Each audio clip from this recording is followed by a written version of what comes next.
All right, guys, we are going to work on page number 3 on 2-point perspective packet, drawing a letter M.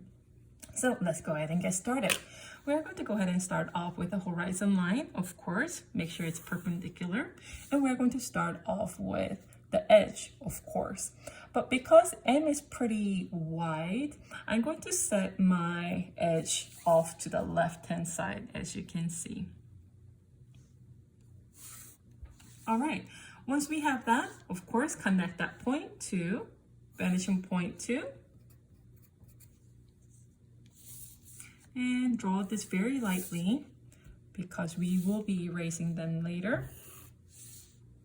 And vanishing point number 1, BP1. So we have a framework for M. So I'm going to make 3 parallel lines here.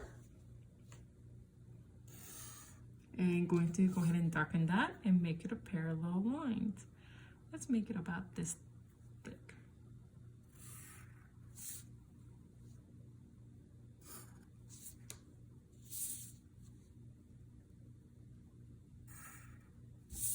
All right, now, when you think about it, letter M seems to have 2 columns, 1, 2.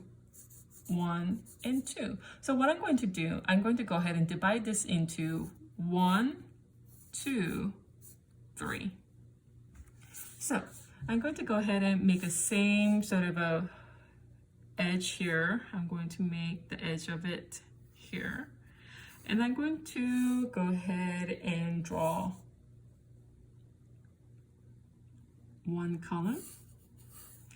And this one, I'm going to go ahead and make it slightly thinner, and another column here.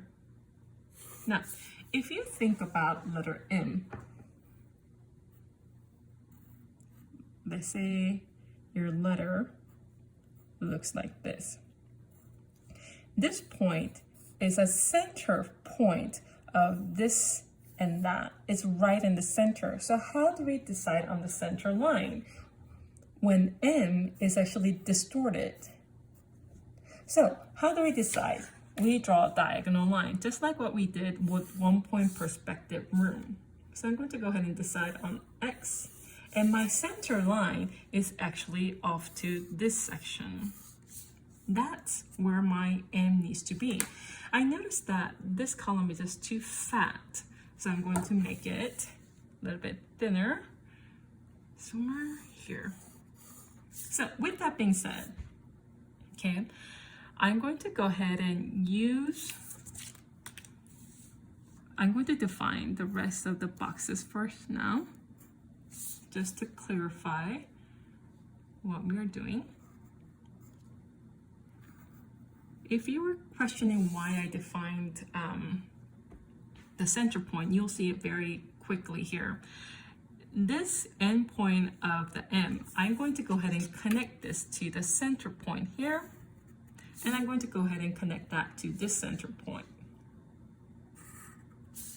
Are we good with that? And now I'm going to go ahead and bring all the way to here, and I'm going to go ahead and draw a parallel line, and I'm just going to go like that to the center bottom, and that's going to create my letter M. Same thing here.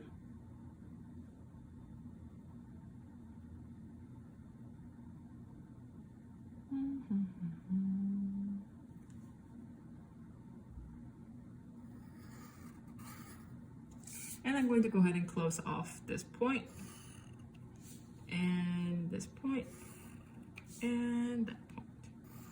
And we have letter M. I'm going to go ahead and erase my guidelines here.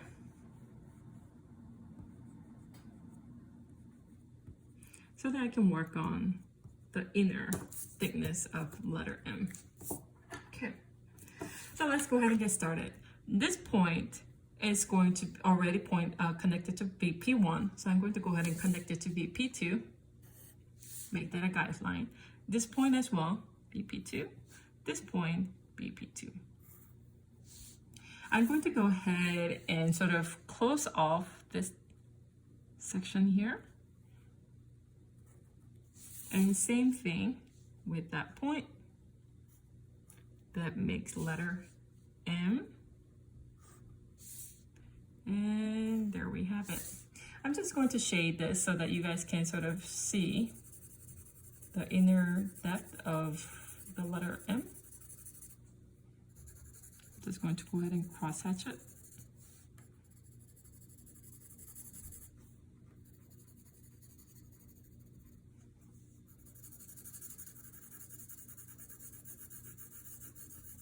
And one more, because we cannot ignore this section.